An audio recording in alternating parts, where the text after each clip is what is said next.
Laboratorio de Emociones presenta Contenido Extra. Contenido Extra. Amigos de Contenido Extra, me da muchísimo gusto retomar esta temporada, esta segunda temporada, con una de las personalidades más importantes que tiene la música, con una de las personas más influyentes en el mundo de la música. Ya vamos a ir platicando poco a poco con ella acerca de la transformación que ha sufrido la industria y de lo afortunado que creo somos los que hemos tenido la oportunidad de estar ahí, de ser testigos de todo esto que ha pasado con nuestra industria a lo largo de las últimas 3 o 4 décadas, 3 para ser exacto. Y me da muchísimo gusto, estoy hasta nervioso, caray. Hoy estaba pensando, dije, no, es que esto sí me debe poner nervioso porque cómo he luchado por esta entrevista, y está con nosotros Leila. ¿Cómo estás, Leila? Hola, ¿cómo estás, Jessy? Lo único es que espero que no pienses que yo he estado aquí 4 o 3 décadas porque apago y me voy. No, pero sí ha sido testigo de la transformación y de la historia, Pero, Leila. pero tampoco tanto tiempo. Oye, pero fíjate que sí, cuando lo estaba diciendo lo pensé, dije, caray, no se vaya a sentir como que le estoy diciendo otra cosa, cuando realmente lo que hablaba era de, por ejemplo, yo tengo hoy en día 50 y tantos, y sí me tocó ir a comprar un vinil, ir a una tienda y comprar uno de 45 revoluciones, de 33, de 78, trabajar en radio poniendo discos. Me tocó luego el cartucho, luego el cassette. Luego me tocó la transformación al DAT, al CD, quemar CDs de uno a otro. Luego la llegada de los torrents, estos mentados con Napster, y todo ese camino que creo que ha hecho de la industria de la música una de las más transformadas, ¿no? Sí, ha sido una industria que se ha transformado increíblemente, especialmente en los últimos, ¿qué será? 6 años, diría yo. Aunque cada, Ay, no, cada, quizá cada 10 será.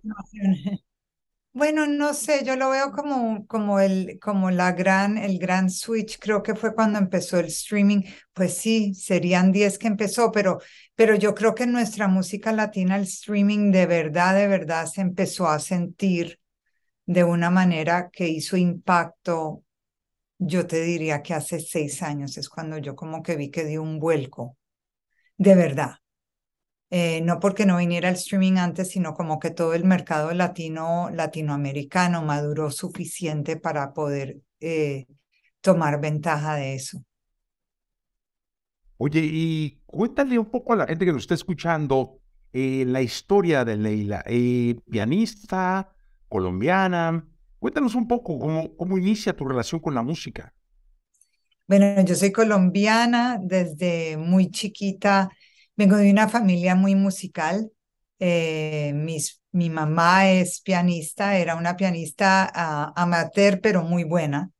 Entonces mi papá era muy melómano, entonces todos tomábamos clases de música en la casa, todos tocábamos algo. De hecho, mi hermano es guitarrista clásico de profesión. Entonces la música era muy presente en la casa, pero yo también siempre fui muy amante del periodismo y siempre como que vacilé entre, entre las dos profesiones, sin saber exactamente qué iba a hacer, Jessie, para serte honesta, no sabía, no tenía ni idea en qué iba a terminar mi vida. Em, pero como que una cosa llevó a la otra, ¿no? Yo creo que cuando uno como que pone las ideas en el mundo te va abriendo los caminos de alguna manera.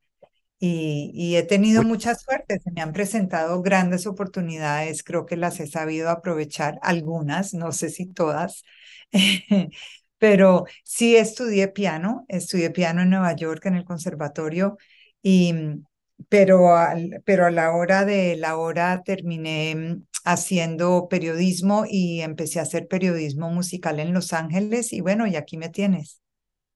oye, ¿y cuál es ese momento donde te tiene que romper la decisión y decir, no, me tengo que ir al periodismo y tengo que dejar la música? O ¿cuál es el punto que te lleva a cargarte para un lado, inclinar la balanza? Pues yo soy famosamente indecisa, Jessie. Yo soy de esas personas que un día se levanta con una idea y otro día se levanta con otra. Y además me gusta hacer 30 cosas al mismo tiempo, lo cual creo que es una virtud, pero es un defecto. Y yo no me resolvía, pero una vez que me gradué de piano en Nueva York, sí dije, pucha, voy a terminar dando clases de piano y como que eso sí no es lo que quiero hacer. Entonces, como que sentía que tenía este otro talento, dije, ¿por qué no tratamos de ver qué pasa ahí? En un comienzo yo no solté el piano, seguí con las dos cosas por un rato, por varios años, hasta que ya no se podía, ¿no? El piano clásico especialmente es supremamente demandante, no es algo que tú puedas hacer así por los laditos en tu tiempo libre, la verdad. Y, y como que lo dejé ir, pero siento que todo lo que aprendí es lo que uso en mi periodismo musical, ¿no? Siento que es como mi arma secreta.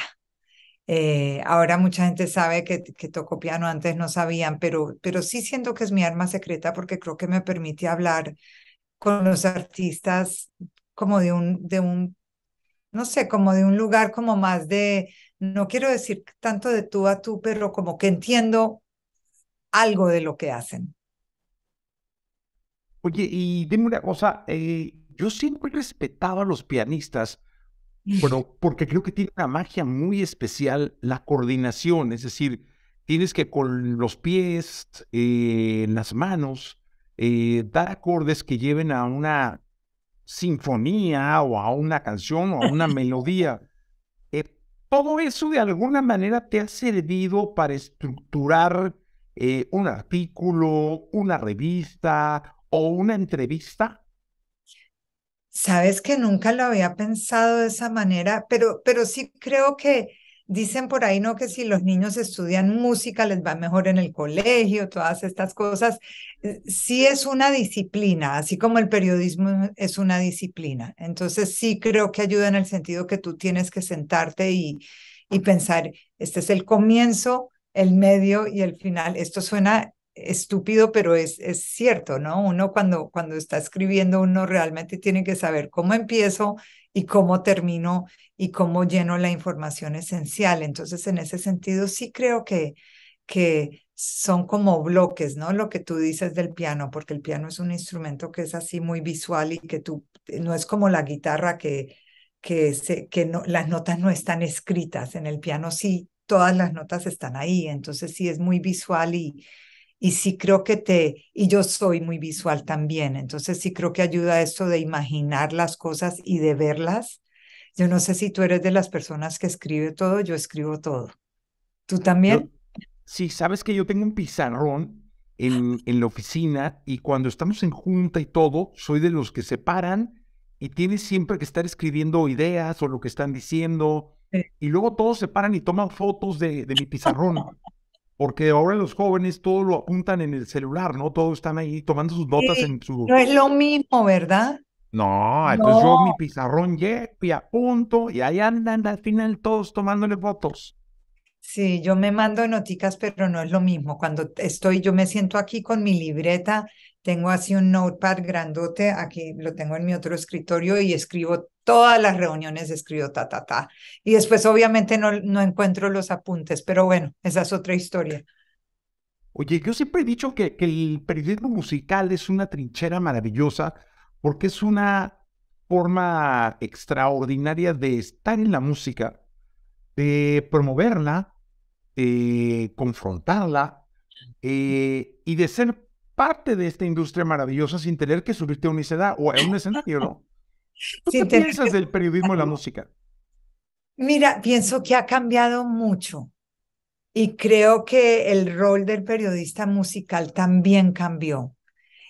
Cuando yo empecé, creo que era, y no sé si estará, me encantaría saber tú qué piensas. Yo creo que cuando yo empecé, uno era mucho más crítico y como que las reseñas de los álbumes eran muy importantes, las reseñas de los conciertos eran muy importantes y lo que tú opinabas como crítico, especialmente si trabajabas para un medio importante, yo empecé en el Los Angeles Times, entonces era como que me tomaban muy en serio, o todo, a mí y a todo el mundo que escribía ahí. Entonces uno tenía que ser muy cuidadoso y muy serio y muy crítico. Ser crítico era, ser crítico negativo, quiero decir, era como una virtud aplaudida y uno leía un, una reseña negativa y uno decía, wow, este tipo o esta mujer sí dijo las cosas como eran.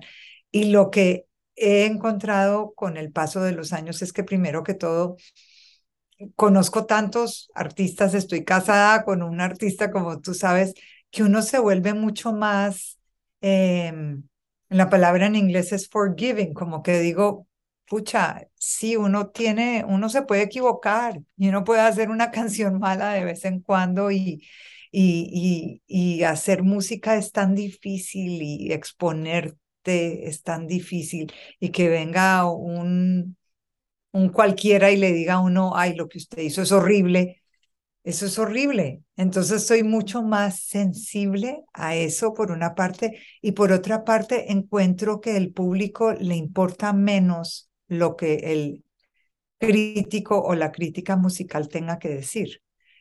Porque hoy en día siento que el público se nutre de lo que reciben de los medios, ellos mismos pueden meterse y ver qué tal estuvo el concierto de X cantante y decidir si les gusta o no les gusta, y como que no miran tanto al experto para que les diga si algo es bueno o no. No sé si a ti te pasa lo mismo, pero yo siento que la influencia de la crítica específicamente ha disminuido. Siento que la gente quiere leer de los artistas, quiere saber las historias, quiere saber cosas que no saben, pero no necesariamente quieren que alguien les diga esto es bueno o esto es malo. Yo soy un convencido que la inmediatez de las redes sociales de hoy eh, permite incluso a uno, como periodista, como crítico, como simple espectador, nutrirse muy rápido. Yo me acuerdo que antes, y ahora me lo trajiste a la memoria, iba y apuntaba hasta lo que duraban las canciones para poder hacer una crítica de cuántas canciones eran, en qué orden iban, quiénes, qué canciones eran y luego cuánto duraban para saber si realmente era una interpretación en vivo y cómo la habían hecho y el solo de guitarra y si tenían solo de guitarra. O sea, era todo un lío y ahora simplemente muchas veces, Leila, voy a los conciertos a aprender. Por ejemplo, fui a Chicago a ver a Bad Bunny porque yo quería, lo había visto en Tijuana alguna vez y quería ver la transformación del fenómeno. Entonces dije, pues voy a ir a Chicago, al Soldier Field, que estaba lleno, lleno, lleno a morir, Ajá, un poco para darme cuenta y aprender qué había pasado en esos años. Esos 3 o 4 años que habían pasado de Tijuana, en un lugar para 3, 4 mil personas, a un estadio lleno, con una gira llena, con un fenómeno como es Benito hoy en día, ¿no? Entonces, a veces ya solo voy como a aprender, como ver cómo van los amigos, qué está pasando en la carrera de ellos, y eso hoy me tiene más satisfecho que antes. es otra experiencia, ¿no es cierto? Yo me acuerdo que yo iba a los conciertos y cuando trabajaba en periódicos impresos, y no tenían las páginas de internet o las páginas de internet eran muy nuevas, entonces todavía no era donde se traficaba la noticia. Y yo me acuerdo llegar al concierto, siempre pedía el setlist antes para saber qué iban a tocar y yo me sentaba con el computador y escribía la reseña allí. Y después se acababa el concierto y tú tenías que salir corriendo, ir a una oficinita ahí en el backstage y mandar la nota. ¿No? Mandarla por email para que, o subir la nota para que la pudieran publicar para que saliera el otro día. Entonces era otra experiencia. Uno iba a los conciertos a trabajar, pero debo decir que sí te obligaba a ese ejercicio a ser muy, a prepararte, porque no podías llegar a tu concierto no preparado y estar buscando en el teléfono, ay, ¿qué es lo que está diciendo? No, uno tenía que ir sabiéndose el repertorio, sabiendo qué iba a ser el tipo, sabiendo las canciones, conociéndolo para poder hablar de él, porque no tenías el internet para guiarte, pues así tuvieras el teléfono, no tenías el lujo del tiempo y tenías que escribir rápido y tenías que escribir bien, Jesse. Y la verdad, a veces sí pienso que se ha perdido un poquito el oficio de escribir bien. Y eso sí sería algo bueno tenerlo porque el oficio de escribir bien nunca pasa de moda. Puede pasar de moda el medio, pero no la letra. Y a fin de cuentas uno quiere escribir cosas que la gente quiera leer, ¿no? Que sean interesantes. Uno no quiere escribir cualquier babosada o decir cualquier babosada. Oye, hablando de escribir, Leila, ¿cómo te decides ser autora? Ay, bueno, eso me encanta, Jessy, pero es que todos los periodistas llevamos un escritor dentro, ¿no? ¿Tú has escrito libros? Sí, Apuesto a que sí. tengo 3 obras, una Es- novela, No, puede sí, ser. La voy a buscar apenas se acabe esta entrevista. se llama Emociones en Sintonía y es una novela de ficción muy buena. Tiene una trama en un grupo de radio. Con eso La voy a empecé escribir. y luego de ahí me fui a un libro, me hice coach, me fui a un libro aspiracional y luego terminé con un libro de vida que se llama La vida es cabrona, pero tú más. Este, y sí, sí, yo el gusanito de ser autor me salió de la radio y que dije, bueno, siempre he hecho campañas y siempre he escrito notas. Tengo siendo articulista de diarios aquí en México, pues prácticamente los últimos 20 años de mi vida, de revistas. Y dije, pues, ¿por qué no intentarlo? Y me hice de un equipo de trabajo y ahí estoy dándole. Ahí viene ya, espero yo, la 4.ª obra en camino. No me digas, ¿y tienes Sí. tiempo? Pues no, pero ya sabes, igual que tú, se llena uno de cosas y de cosas y de cosas y al rato tienes la presión alta y dejas de ir a hacer ejercicio y subiste unos kilitos y le echas la culpa a todo, ¿no? A todo excepto a uno. Exacto. Sí, pero ¿sabes por qué me encanta escribir también libros? Porque siento que es el medio en el que puedo ser más libre, porque a fin de cuentas uno escribe un artículo y siempre el, estás confinado por el espacio, ¿no? Le dicen a uno, ok, uno tiene 1.000 palabras, 3.000 palabras, pero nunca tienes infinidad de palabras. En cambio, en un libro, sí, y además todo lo que escribes puede ser tuyo, mientras que cuando escribes un artículo tienes una responsabilidad a lo que estás escribiendo, al sujeto, no puedes inventar, ¿no? No puedo hacer la entrevista de Bad Bunny y decir lo que me dé la gana, ¿no? Tengo que mantenerme fiel a la realidad. En cambio, en la ficción e incluso en los libros que no son ficción, uno puede ser más uno. Entonces, me encanta ese medio por la libertad creativa que te da. 5 obras tienes. 5 horas. Ah, cinco. ¿Cuántos libros? A ver, tengo 1, 2, 3, 4. Tengo, sí, 5. 5 porque la fórmula Despacito está en inglés y en español. Ah, Entonces, perfecto. 1, 2 novelas, después Apunta a las estrellas, después el de Nita Nazario, que es un libro que escribí con ella, de su biografía, y el libro de Jenny Rivera. Oye, 5. cuéntame algo. Esta relación tanto con Ednita como con Jenny, dos mujeres muy fuertes, Mm, dos personajes de la música emblemáticos, de la música latina, íconos. Debe haberte significado además hacer obras para ella, ¿no? O sea, libros. sí, mucho. Y fíjate, Jenny, bueno, con Jenny Rivera yo tenía una relación muy buena. No éramos amigas, aunque me invitó a uno de sus matrimonios, creo que al único matrimonio que tuvo mientras nos conocimos, pero era una relación muy buena, muy profesional. Hablábamos, yo la entrevisté varias veces y me encantaba ella, es que ella era un personaje muy fascinante. Eh, y era una persona muy, eh, estoy pensando en la palabra, muy consecuente.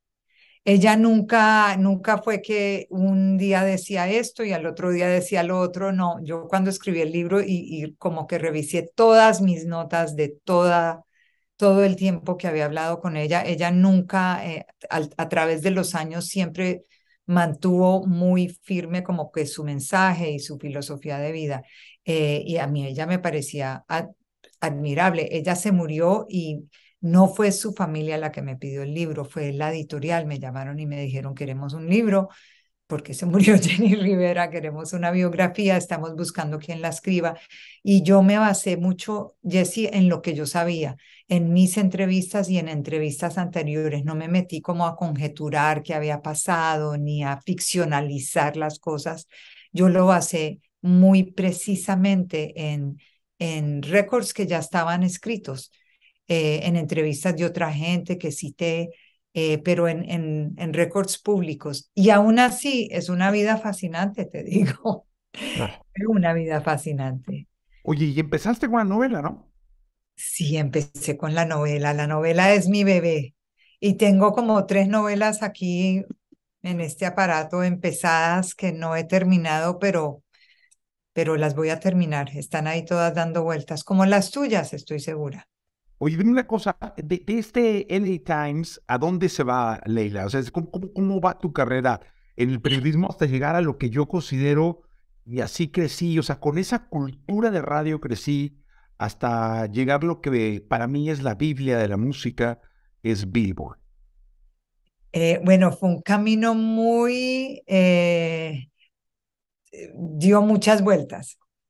Yo estaba en el LA Times y terminé en el LA Times por suerte, fue un golpe de suerte. Yo venía de hacer televisión, yo nunca había hecho periodismo escrito y, y llegué a Los Ángeles y una amiga mía colombiana también que había conocido trabajando en televisión me dijo que había un puesto en el LA Times porque acababan de lanzar una sección en español y necesitaban editores, como, yo no sé cómo se dice en español, copy editors, editores de copia, ¿será? Sí, Editor de estilo. de estilo, sí, corrector de estilo. Corrector de estilo, gracias. Y entonces me dijo, necesitan un corrector de estilo en español y no han encontrado a alguien que hable español bien. Y yo me acuerdo que le dije que es un corrector de estilo. Yo ni sabía que era un corrector de estilo. Y ella me dijo, no, no, ven a mi casa, yo te voy a dar, me voy a sentar el fin de semana contigo y te voy a enseñar cómo se hace esto. Eh, Y se sentó conmigo, obviamente que no aprendí a ser correctora de estilo en 2 días, pues porque eso es imposible, pero como que me dio la base para yo por lo menos saber qué era lo que iba a hacer en esta entrevista y en este examen, porque me dieron un examen y la verdad no sabía ser correctora de estilo, pero sí sabía escribir bien el español, gracias Colombia, y entonces me dieron el puesto y aprendí a ser correctora de estilo. Y empecé a escribir también porque dije, wow, eso en el Los Angeles Times. El Los Angeles Times en esa época era muy abierto. Tú podías entrar en una sección y podías proponerle notas a todas las secciones del periódico y si el editor le gustaba tu propuesta, te dejaban escribir, lo cual era maravilloso. Entonces ahí fue que empecé a escribir y empecé a escribir. Mi primera nota fue de comida, ¡Wow! de comida. Hice una nota de arepas Oh, colombianas, imagínate. Pero yo quería escribir de música, porque yo decía, yo a fin de cuentas, que sé de comida? Nada. Pero de música sí sé. Pero ya había alguien que escribía de música clásica, había 2 críticos de música clásica, buenísimos. Entonces yo dije, pues aquí no tengo cabida. Y lo otro que yo sé bien es la música latina, es lo otro que conozco bien. Y mi primer artículo que propuse fue una reseña de jazz, que fue de Eddie Palmieri. Eso fue lo primero que escribí en el Times. en el Times, en inglés. Ok. Y entonces yo editaba la sección de español, pero quería escribir en inglés también. En español también escribía, pero eso fue mi primer artículo en inglés y fue mi primer artículo de música. Y de Oye, ahí fue como que empecé a escribir sobre música porque no había, eh, publicaban muy poquito, ¿sabes, Jesse? Nada. Ahora todo el mundo piensa que es que todo el mundo hacía música latina y que todo el mundo estaba, no, nadie escribía de música latina, a nadie le importaba la música latina. Sacar un artículo de música latina en inglés era como que, wow, ¿no? Entonces, pero por ahí empecé y empecé a ver que ese era el camino. Me fui del LA Times porque tuve una bebé y ellos no dejaban trabajar de la casa, como han cambiado las épocas, y me fui a trabajar para un político en Los Ángeles. Y después de un año de hacer eso, salió un puesto en el Miami Herald que era de la crítica de música pop. Y era en Miami y necesitaban a alguien que hablara español y que supiera de música latina. Y yo dije, este es mi trabajo, este es mi puesto. Y de música pop, ¿cuál fue tu primer artículo? Ay, Dios mío, me tocó escribir de todo, me tocó aprender de todo. ¿Cuál fue mi primer artículo? Sabes que no me acuerdo, creo que hice una columna diciendo que llegaba allí, pero me tocó reseñar lo que tú quieras. Puff Daddy, Bruce Springsteen, lo que se te ocurra. Todo lo Oye, que venía a Miami yo lo reseñaba, latino, no latino, rap, reggae, todo. ¿y tu primera entrevista? Ay, Jesse, no me acuerdo No, tampoco. como No me- Leila, memoria. Si fue hace poquito. Exacto, fue hace nada, hace 10 Ah, años. unos añitos. No me acuerdo, no me acuerdo. Pero fue en Miami. Fue en Miami. ¿Fue en español o en inglés? Tampoco te acuerdas. En inglés, en inglés. Ok. Pero ¿sabes qué? Pero también entrevisté mucha gente en español, ¿no? Hice artículos de, obviamente la música latina era como mi passion point, entonces Ok. me iba por ahí lo más que pudiera. Pero, ay, no sé, ahora me estás haciendo pensar, voy a tener que sacar todos mis artículos a ver qué fue lo que hice. Mira, Y sí, seguro la próxima vez que te vea me vas a ver y vas a decir, fue fulanito de tal. Ya me acordé. bueno, pero ¿sabes qué? Me acuerdo mucho de una entrevista que hice con Mana, esa fue una ¿Qué? de mis tempranas. Pero no, era un sitio chévere porque además tenía una columna. Entonces, además de los artículos, tenía una columna cada semana, tenía una columna semanal y en la columna yo escribía de lo que quisiera. Entonces, tenía mucha libertad también. Fue un sitio delicioso, fue delicioso trabajar ahí. Oye, pero ¿no estás de acuerdo, Lila, que tener una columna es un acto de disciplina increíble? Ay, sí, Dios mío. Sí, totalmente. Y cuando empecé a trabajar en Billboard, ahora que pienso en el Herald, la columna no era semanal, creo que era cada 2 semanas. Cuando empecé a trabajar en Billboard era una columna semanal. Y me acuerdo que la persona que tenía el puesto antes que yo me dijo, usted le va a encantar su columna semanal hasta que ya no sepa de qué escribir. Y yo le dije, ¿cómo se le ocurre? Siempre voy a tener de qué escribir. Y la verdad es que había semanas que yo decía, Dios mío, ¿de qué carajos escribo y no tengo de qué escribir? Claro que eso era antes. Hoy en día con la música latina hay de qué escribir todos los días. Oye, pero ¿no te pasó alguna vez que, pero a mí me llegó a pasar que me paraba en el coche en un estacionamiento porque se me había olvidado y me metía una cafetería y me metía a escribirla ahí, pedía una hoja y una pluma y luego la mandaba, me metía a los faxes y me la mandaba por fax. Después en el celular, en el avión, ahí de aterrizar, o sea, empezaba despegando y aterrizaba, pum, la mandaba, o sea, era una locura. Es una Mandaba locura. por teléfono mucho. Creo que por fax nunca mandé nada, ¿sabes? Yo sí, yo sí llegué a mandar. Sí, pero he hecho cualquier cantidad de magia para poder hacerla, dictarla, todo, con tal de no fallar con la columna. Con tal de no fallar. Es que cuando estás escribiendo para la página impresa, no puedes fallar, no puedes fallar. Es algo que a la gente se le olvida hoy en día, ¿no? Yo a veces digo, no, necesitamos esto tal fecha y me dicen, pero ¿por qué si sale en 15 días? Y yo digo, porque eso se manda a imprimir. Sí, Es, claro. es impreso y una vez que está allí, no lo puedes cambiar. Eso es lo que es. No, no es que, no, yo no sé si eso es bueno o malo, ¿no? Oye, Leila, nosotros en la década de los ochentas, a finales de la década de ochentas, todo noventas, quizá la primera década de los dos miles, ahí no recuerdo muy bien, pero la programación de las estaciones de radio era con Billboard, es decir, ese famosísimo Hot 100 era lo que normaba tus grupos de programación, tu top 40, ahí te ibas tú, Eh, y ya teníamos como muy bien equilibrada la lista buscabas los álbumes, tenía que coincidir un determinado número de sencillos con la posición del álbum. Era toda una fórmula hecha sobre la revista. Hoy que Sí, estamos en el reino de los algoritmos, ¿cómo está Billboard? yo siento que Billboard sigue siendo la Biblia, Jesse, y lo digo de verdad, no de manera subjetiva porque trabajo ahí, pero en realidad los charts son un departamento que se toma tan en serio y que es tan basado en data.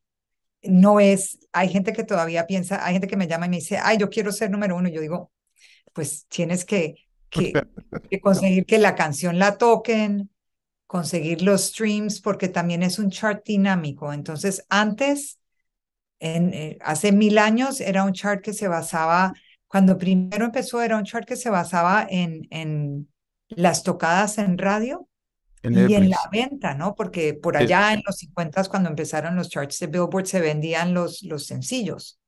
Entonces, eso contaba.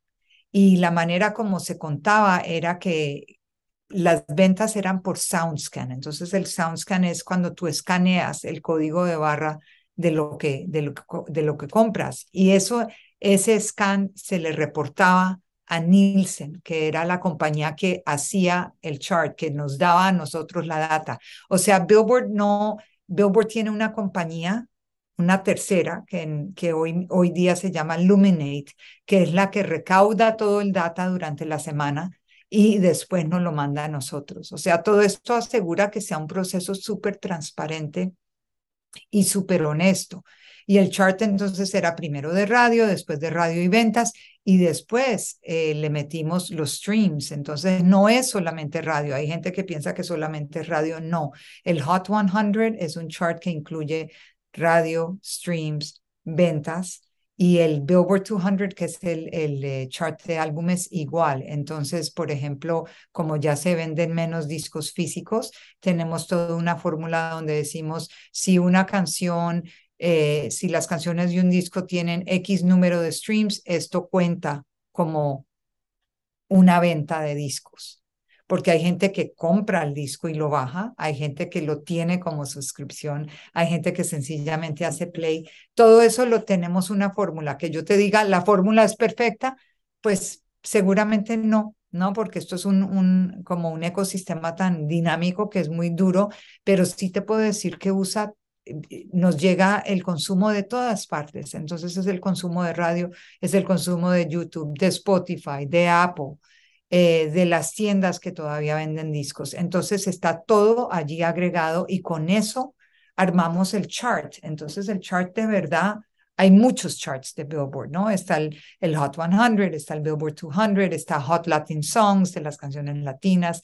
Hay charts que solamente son de radio, que no tienen streaming, ¿no? Los Airplay charts, pero todos se arman con data y con data que viene del medio que lo recoge. O sea, no es que yo esté decidiendo que sale en el chart. Ojalá. Y finalmente sigue siendo, yo creo que como tres listas, ¿no? La Hot Latin Song, esta que debe guardar con los algoritmos necesarios o la data necesaria, las canciones latinas más importantes del mundo. Sí, es así, ¿no? No. O de Estados Unidos solamente. Estados Unidos, Hot Latin Songs es Estados Unidos solamente, pero tenemos desde hace 2 años dos charts globales, que es el que llamamos el Global 200, que es todo Estados Unidos y el resto del mundo. Y después hay un segundo chart que se llama el Global 200 ex Estados Unidos. Y eso a mí me encanta porque en ese chart, tú sabes, Estados Unidos es el mayor consumidor de música, es el país más grande. Entonces el chart de Estados Unidos muchas veces tiene música que solo se consume aquí o que se consume mayormente aquí, como la música country, como mucho hip hop. Si tú sacas a Estados Unidos de esa ecuación y solo mides lo que pasa en el resto del mundo, ese chart es diferente. No radicalmente, pero te muestra otras cosas que quizás no alcanzan a aparecer en el chart de aquí. Oye, Es ahora que lo difícil no dices, compararlos. dime una cosa, sí es que ante la audiencia americana, porque digo, el reggaetón se metió, y ahora sí que yo siempre digo, y lo digo con mucho respeto, mucho cariño, porque tengo grandes amigos y respeto mucho el género, no reggaetonizó, es decir, a los Sí. latinos nos llenó de reggaetón, ¿no? Las listas están repletas de canciones de reggaetón, pero el público americano sí permeó también el reggaetón. Ha permeado mucho, por ejemplo, ahora la canción número uno en ambos charts globales esta semana es la de Karol G con Shakira, la de Te quedó Te grande. Quedó Grande. Entonces, esa es número uno en ambos charts. Eso quiere decir que hay suficientes streams aquí en Estados Unidos para que sea número uno. Ahora, no te quiero decir que el reggaetón esté en todas partes, ni que todo Estados Unidos sepa quién es Karol G, ¿no? Todavía es música en español, entonces, pero es mucho más que antes, Jessy. Es que antes era raro que las canciones en español se volvieran universales. Había muy pocas a lo largo de los años, la verdad. Y hoy en día, con el streaming, el idioma, no te voy a decir que no es importante, pero la gente yo creo que está mucho más abierta y oye música en otros idiomas y tiene menos problema en hacerlo. Es un ambiente más democrático en términos de lo que uno oye, digamos. Oye, hablaba con Karol G hace un par de semanas y le estaba diciendo que de qué forma se colombianizó eh, todos los hits latinos. Es decir, hubo un tiempo que Puerto Rico levantó la mano y todo empezó a salir de Puerto Rico y después Colombia nos llenó de música y nos llenó de hits y nos llenó de baile, de esa buena energía de los colombianos. Y yo le decía, oye, ¿por qué no se proponen todos y hacen una canción entre todos? O sea, Maluma, Balvin, tú, bueno, en este caso Karol G, Vives, Juanes. Tú podrías tocar el piano ahí. Podría, ¿sabes qué? Qué buena idea. Qué buena idea, porque el pop colombiano es relativamente joven. No es como el pop mexicano, ¿no? La música mexicana que ha estado en auge tanto tiempo, ¿no? Desde los 40 tenían ustedes sus superestrellas, Pedro Infante y toda esta cosa y todos los rancheros grandes y la época dorada del cine mexicano. Nosotros no tuvimos eso, nosotros no tuvimos nada de eso. Y Puerto Rico también, Puerto Rico tiene décadas y décadas de estrellas, incluso Argentina, pero Colombia no. Colombia yo diría que la primera estrella internacional que como que salió de Colombia y empezó a tener impacto global fue Carlos Vives. Antes de él el grupo Nietzsche un poquito, y Carlos Vives es relativamente hace poco, ¿qué será? 30 años. Pero antes de eso no, nosotros no teníamos esa tradición. Entonces lo que pasa ahora para nosotros como colombianos es supremamente emocionante, es que era inconcebible hace 2 décadas que esto pasara y que hubiera todos estos artistas colombianos teniendo hits. Yo espero que de los mexicanos era como esperado y de los puertorriqueños también, pero de los colombianos yo creo que no. Oye, yo conocí a Vives con el Clásicos de la Provincia, un disco de vallenato donde venía la bota fría. Ujú. Y eso fue lo primero que llegó de él a México hace, sí, debe haber sido 30 años. Creo que este año está celebrando sus 30, sí. Oye, dime una cosa, Leila, ¿cómo es que se hacen tantas entrevistas y no se muere en el intento? Tú te has muerto en el intento. Casi. Pues uno hay días que sí se muere en el intento. Uno no se muere, pero sí hay días que uno cuelga el teléfono y dice, wow, esa sí no fluyó. Pero sabes que a veces pienso que ellos deben pensar lo mismo de uno, ¿no? Ellos deben colgar y decir, esa no fluyó, ¿para qué me dijeron que esta mujer hacía buenas entrevistas y eso fue fatal? Sí, yo me imagino. Todo el mundo tiene sus días, pero ¿Sabes qué he aprendido ahora también con el tiempo? Es a decir no. Entonces a veces me dicen, no, tal entrevista porque están sacando una canción nueva y yo ya digo, bueno, pero ¿por qué voy a hacer una entrevista sobre una canción que tiene esta canción de especial, de particular, que amerite sentarme a hablar con usted o con el que sea 15 minutos de tu tiempo para que me digas qué? ¿Me entiendes? Como que siempre, ahora siempre busco, ok, ¿cuál es la historia? ¿Qué es lo que queremos?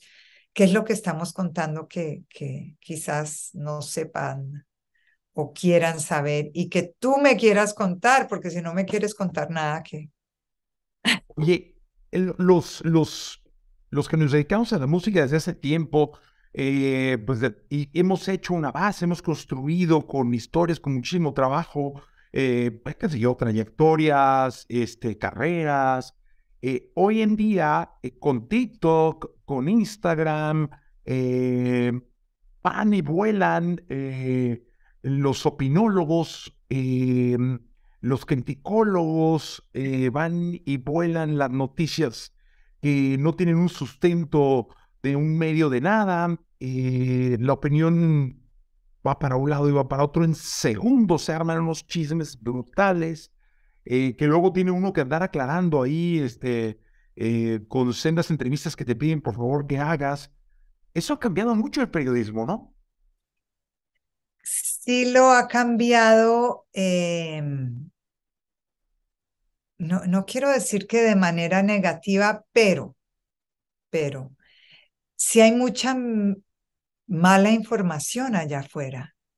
Y creo que por la inmediatez de las redes sociales, la gente se apresura a sacar la información sin saber si es verdad, sin saber si de verdad ha pasado, sin tomarse el tiempo de buscar y ver si y corroborar.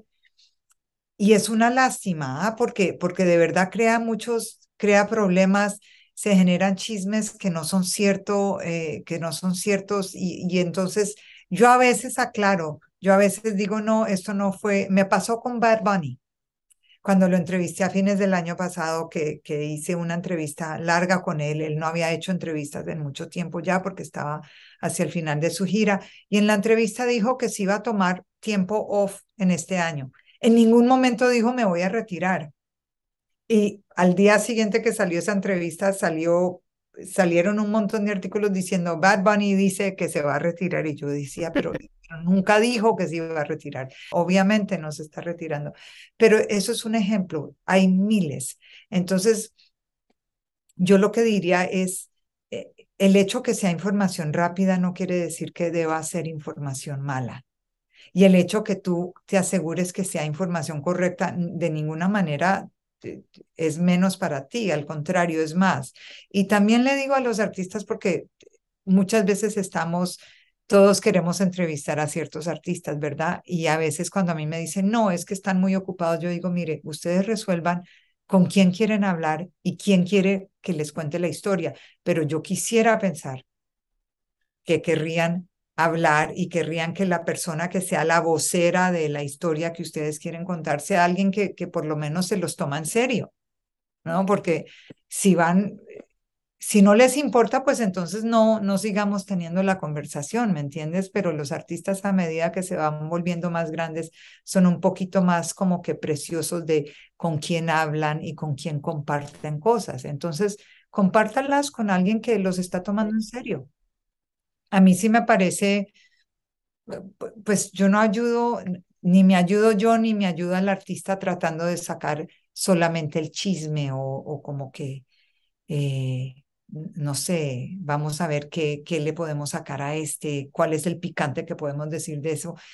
Así no es, eso no es lo que yo hago. A mí eso me molesta un poquito y siempre me siento como levemente incómoda cuando hago eso. Esa no es mi función. Hay artistas que eso les gusta. Entonces, para eso tienen sus redes y para eso tienen otros interlocutores. Pero de igual manera, tú tienes que ser cuidadoso con la información, Jessy. La información es, pues, ¿no? Una información mal dada acaba con carreras o las puede afectar muy adversamente en todo caso. Totalmente de acuerdo.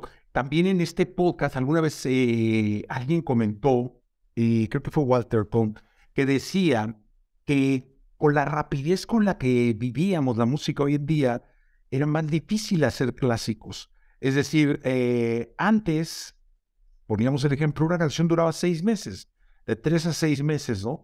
La canción que quedaba bien, se quedaba un año, una canción que funcionaba y te generaba un año de conciertos, una canción, y luego tenías que tener mucho cuidado.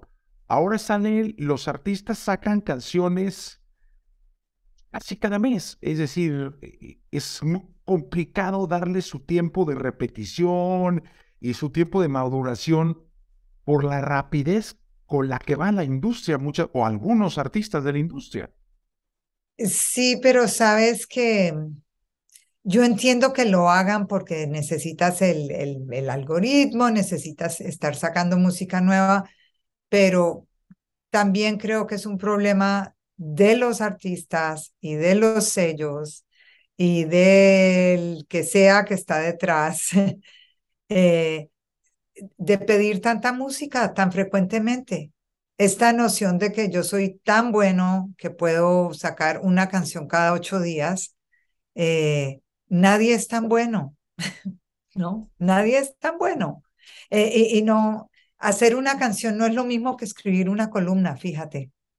O espero que no sea, porque cuando a mí la gente me dice, no, es que esa la canción la escribí en 5 minutos y la grabamos en 10 minutos, a veces pienso, pues por eso es tan mala, man, porque es que no puede ser. Ahora no estoy diciendo que no haya canciones maravillosas que no se hayan hecho en 5 minutos, porque eso también pasa, pero no es todos los días. Entonces, estás haciendo arte de alguna manera, ¿no? Estás haciendo arte, estás haciendo una creación como que tómatela en serio, tómate el tiempo que necesita.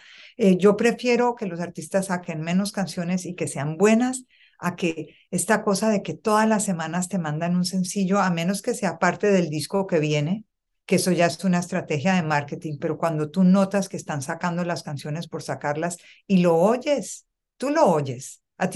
Tú estás en radio, a ti te deben llegar, si a mí me llegan 30 al día, a ti te deben llegar 1000. Y de esas, ¿cuántas de verdad tú dices, wow, yo voy a oír esta canción?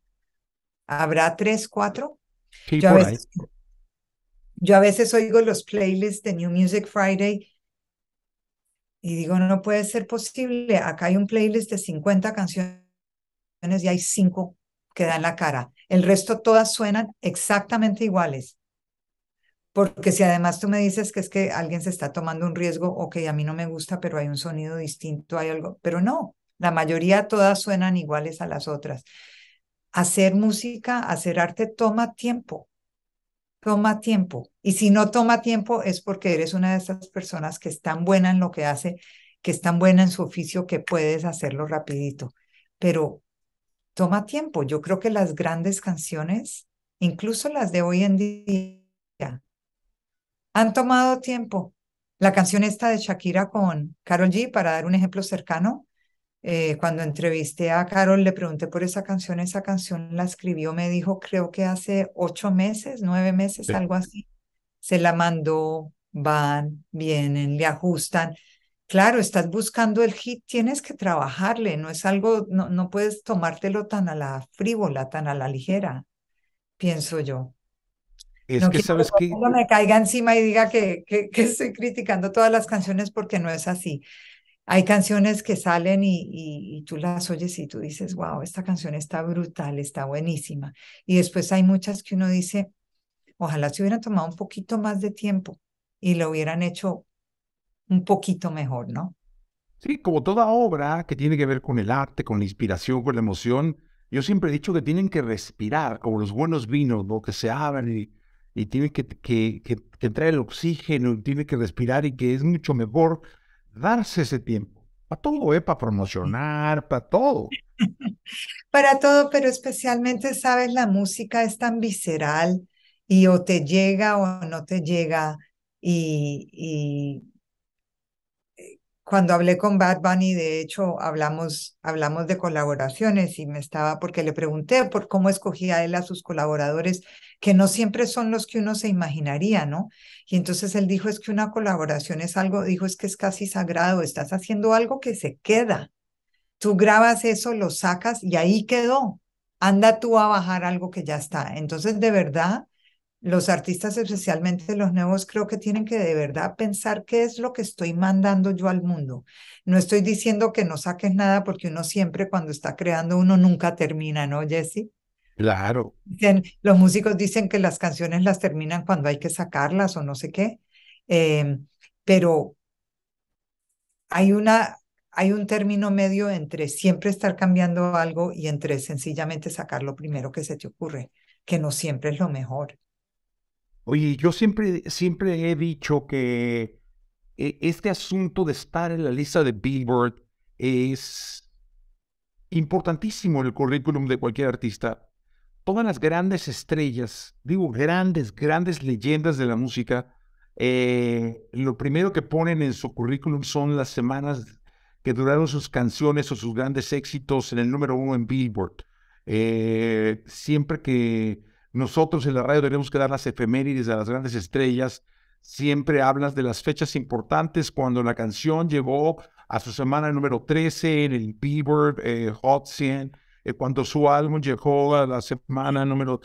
Eso significa una vida, o sea, cuando digo Biblia no quiero insultar ni nada porque no hablo de ningún dios ni de ninguna Eh, religión, pero sí hablo de algo realmente vital para la fe, para la esperanza de todos los que se dedican a la música. Yo creo que es muy importante porque a fin de cuentas lo que ese número uno o número dos o número 30, ¿no? Porque no son charts infinitos. Lo que eso te dice es, hay todo un grupo de personas grandes que está oyendo tu música y eso nadie te lo puede quitar. ¿No? Hay premios donde la gente vota, hay gente donde la gente hay premios donde la gente decide. Aquí ni se vota ni se decide. Aquí lo único que importa es cuánta gente quiso oír tu música. Entonces sí, es muy valioso. Yo como artista, a mí a veces la gente me dice, pero ¿cómo es posible que no haya entrado de finalista en X categoría en Billboard? Y yo digo, porque son 5 finalistas. Y entonces tienes que haber sido entre los 5 que más se oyeron en todo el año. Eso es bien difícil lograrlo, bien difícil. Entonces, llegar a ese punto quiere decir que muchísima gente disfrutó, disfrutó tu música, quiso oír tu música. Sí, eso nadie te lo puede quitar. Nadie te puede decir que lo pagaste, que te lo regalaron, que le dijiste a la gente que votara por ti. No, es un agregado de escuchas que vienen de demasiadas partes para poderlas inventar. Entonces es un gran mérito tener ese número uno en Billboard y además es Billboard, ¿me entiendes? Es una marca que tiene, me voy a olvidar, pero creo que son 125 años. ¿Te imaginas, Jessy? ¿Qué dura hoy en día 125 años? Nada. Billboard. Yo digo que Billboard es la marca, es decir, Billboard es la música y es lo que nos ha normado por mucho tiempo. Leila, agradezco muchísimo el tiempo, pero no me puedo ir porque hoy en día hay muchas chicas, chicos que deben estar viendo esta entrevista, que ven las entrevistas del canal, que es de nicho, nos dedicamos a la música, los que hacemos estas entrevistas, estas charlas más bien. Y hay que decirle a los chavos que empiezan a pretender ser artistas y algún día estar en Billboard o pretender ser periodistas o managers o autoridades como tú lo eres en el mundo de la música. Mira, a mí me gusta, yo digo varias cosas que suenan súper básicas, pero les digo que es que son las que son. Y las apliqué yo. Y ahora que tengo hijos que empiezan carreras, no en la música, sino en sus respectivos campos, esto no ha cambiado. Creo que uno tiene que estar dispuesto a trabajar muy duro y a trabajar como que implacablemente, especialmente si tú buscas excelencia. Yo creo que es un error uno irse por quiero ganar plata. Yo creo que uno siempre debe irse por quiero ser lo mejor que puedo ser en mi campo y después me va a llegar la plata, número uno. Si vas a trabajar en la música, si quieres ser un artista, de verdad que tienes que encontrar tu sonido. Yo no digo que tengas que salir con tu sonido ya hecho porque pues las cosas evolucionan, uno crece, uno cambia, pero sí tener como una idea de quién eres como artista, que no eres la nueva Rosalía o la nueva Karol, no, tú eres la primera Leila o lo que sea. De verdad tienes que definir ese sonido, esa imagen, esa persona musical que quieres mostrar. Y en general en la industria creo que tenemos que estar dispuestos a empezar desde abajo. Un problema que veo hoy en día es especialmente con TikTok, que se hacen estos éxitos tan fáciles, pero son 1 en 1 millón. Y después, ¿qué vas a hacer después de ese primer éxito fácil que tuviste? Tienes que tener, vuelvo a la palabra que he usado mucho en esta entrevista, que es oficio. Creo que tienes que tener el oficio y la disciplina para hacer más de uno. Y eso solamente se logra si lo haces mucho. Si tú ves las historias de todos, de los Beatles, de Karol G, para no ir más lejos, de Rosalía. Karol G es una mujer de 30 años que desde que tenía 14 años, creo, estaba cantando en los colegios de Colombia. De colegito en colegito daba showcitos allí en los gimnasios de los colegios. Esto no fue algo que se le apareció hace 2 años, ¿no? Esta mujer lleva 15 años en esto. Eso es lo que tú necesitas. Necesitas quererlo tanto y necesitas amarlo tanto que no te importa empezar de nada. Si tu ambición es, me voy a volver música porque quiero ser famosa, yo te garantizo el no éxito. Quizás tengas un éxito muy breve, pero no vas a tener una carrera. Yo por lo menos no lo he visto todavía. Oye, Leila, muchas gracias. No sabes qué rico es platicar contigo, cómo aprendo y cómo aprendimos, y de verdad te felicito.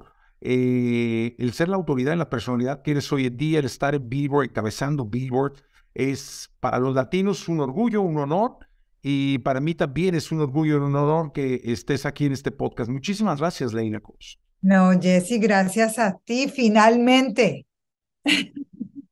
Vaya. Laboratorio de Emociones presentó Contenido Extra. Contenido Extra.